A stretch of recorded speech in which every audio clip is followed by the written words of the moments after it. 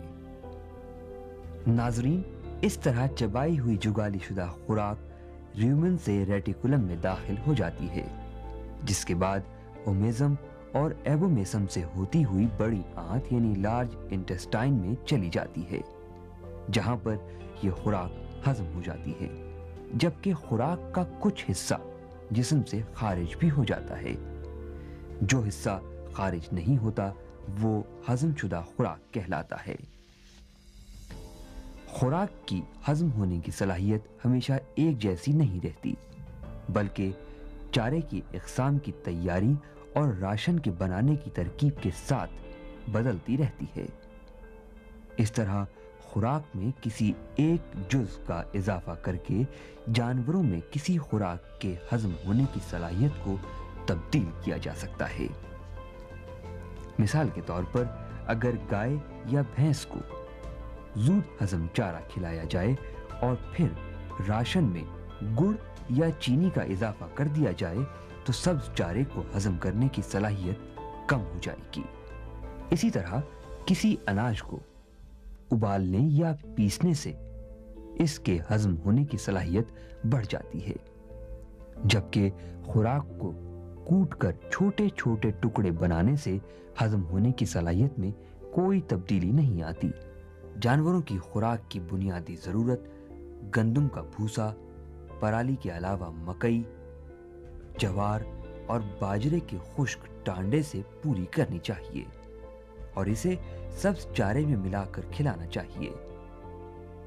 گائے بھینس کو اس کے وزن کے مطابق سبز چارہ 40 کلو گرام سے 80 کلو گرام اور بھوسا گندم 3 کلو گرام سے 4 کلو گرام کھلایا جا سکتا ہے۔